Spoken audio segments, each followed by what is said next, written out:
Hi guys, my name is Ekatarina. Today I will be reviewing the Flash Deck Switch by Shin and Richie Picone. I first saw the trailer for this trick and knew that I had to review it, so I contacted Shin and got a chance to do so. I decided to test the performance of this trick in a setting that is probably the worst setting you can get, surrounded by magicians. Here's the performance. All right, so this is Michael Close. We've just been to his lecture and it was great, so I definitely recommend you check that out. And his website link will be down below. Michael, I want you to shuffle the cards any way you want. You already played with my cards, but just go ahead, give it a nice shuffle. All right, and are you happy with the shuffle or you want to continue shuffling? Really no problem. No, I'm happy. Okay, perfect. Because it's really not about the shuffle. The thing is, you mentioned to me that there's many ways that you can shuffle cards and rearrange cards in a certain order, correct? Right. What is your favorite card order? I don't know. You don't have a preference? You have no preference? Okay, I'll say Aronson. Okay. This is okay. But you shuffled, and whatever you shuffled is my favorite order. Okay? This is what I want to try. I want you to cut. Okay, I'm not that good, so cut 1/3 of the deck. Go ahead, cut the cards. 1/3 of the deck. Okay? Put it in your hand as if you were to deal the cards. And I want you to look at the first card, okay? Look at the first card. Okay. I told you this is my favorite order. 4 of clubs, put it on the table. Next one, 2 of hearts, put it on the table. Next one, 7 of diamonds, you can put it on the table. This is my favorite order. You might like this order as well. So next one is 3 of clubs, 4 of hearts, 6 of diamonds, ace of spades, 5 of hearts. Do you want to continue, or you're pretty convinced that I pretty much know the order? We could call Juan for the rest of them, but I think you definitely made your 9 of point. spades, 2 of spades. Okay, who knows the next card? Queen of hearts, that's a fun one. I only know the 3 of diamonds. Queen of clubs. There we go. Anyone? No? 8 of hearts, 8 of hearts. 5 of spades. 6 of spades, 5 of spades. We're gonna get there. It's your trick. 9 of hearts. What's the 17th card in the stack? This is 9 of hearts. 17 card. The 18 is the king of clubs. You asked me to cut a third. Cut 18. It is 18, right? That's pretty close. So you just got my favorite order. Shuffled into. There we go. That could happen. How many times did I say okay in this performance? As far as what you receive, you basically will get the gimmick. That's quite essential.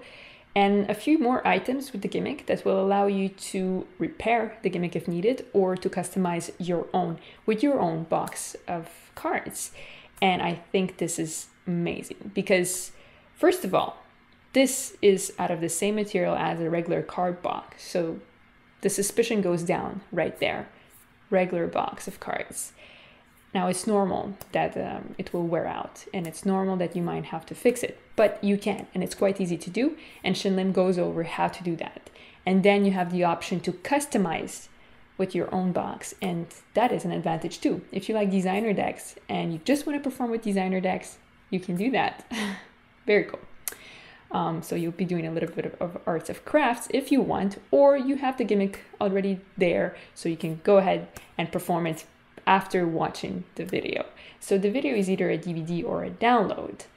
First, Shin, and Shin is the one giving the instructions. You know that he produces quality videos, so that is not even a question. It's a good quality instructional video. It's 60 minutes long, so first he goes through the history of the trick. Now, the history of the trick, a lot of people may compare this to the cooler. The cooler effect, although it was inspired by that kind of concept with the box, it is not the same.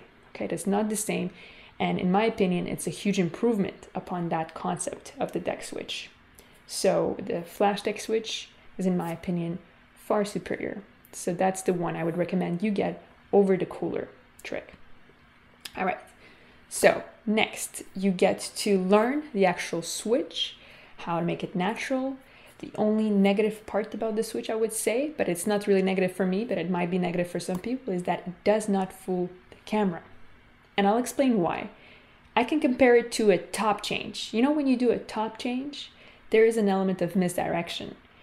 And you will, if the camera is right on your hands and you're doing that that top change, the camera will see it. So it's same thing here, but it's bulletproof. As you saw among magicians, takes one little element of misdirection. It's not even as big of a deal as a top change, I would say, but it's very comparable. So if you, skill-wise, if you can do a top change, that's the only misdirection skill you need for this one. There is very little technical skill required. Okay, if you can mechanics grip a deck of cards, that's pretty much it. And if you can grab it like that, so if you know the mechanics grip and just this basic way of holding cards, you're good to go. It's gonna take you maybe 10 minutes to practice.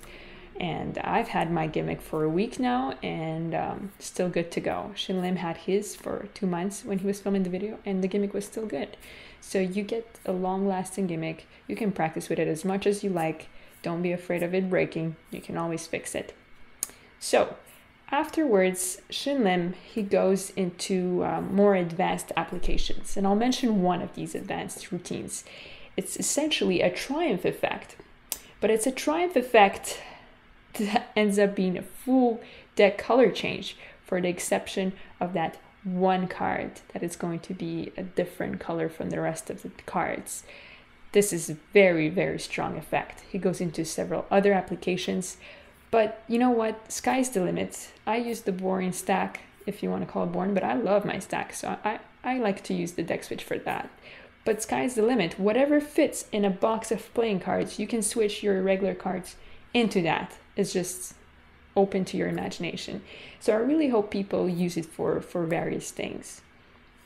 Now, after these routines, he goes into showing you how to fix it and how to customize it. And that's pretty much wraps up the video instructions. The question is, why do you need a deck switch? Why do you need this utility device? From everything I mentioned, I think you already know that I'm really loving this utility device. It's really clever, and there is no suspicion at all around this item. Very easy to use, but here is why you would like to have it. It's so powerful to take a shuffled deck and transform it into whatever. It could be a gaff deck, and no one will even notice. But the fun part about a deck switch, because you could also switch it in your pocket and that's it, but that's only once. What this utility device allows you to do is switch the cards like several times.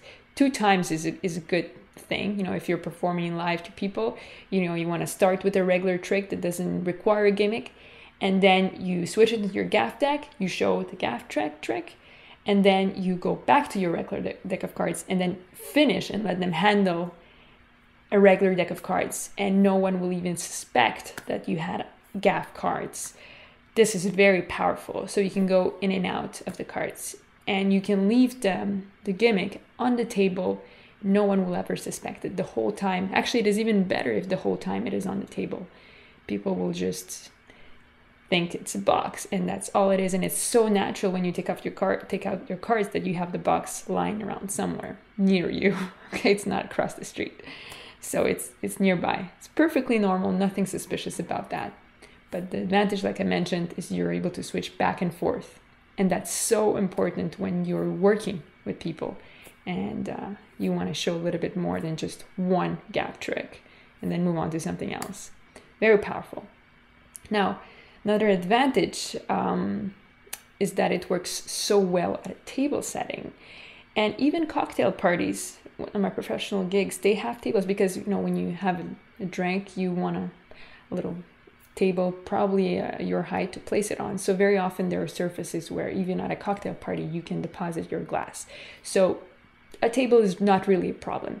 Some people may see it as a disadvantage versus an advantage because they like to work with no surface at all. You're limiting yourself sometimes in the tricks you can do that way, but if that's the way you're going to perform, then you're just going to place it in your pocket, and that solves the problem. The only thing is it's not in full view the whole time, and you have to access your pocket to switch it back. This is a minor disadvantage, accessing your pocket. It is far stronger to have it in open view. Here are my final thoughts on the trick. It's $35. You get a utility device you're going to use all the time. If you do any card magic, you need to add this utility device to your repertoire. This is what I did. And I don't have to mess up my stack when I perform through the night. I just switch back and forth to a regular deck of cards. It's a huge advantage and it helps me be more efficient. So I definitely recommend you get this. Now the gimmick is handcrafted. That means that there's a limited supply of these. They're going to be sold. You can get one right now and it's going to ship on December 20th, but you can already order yours. So here's where to buy.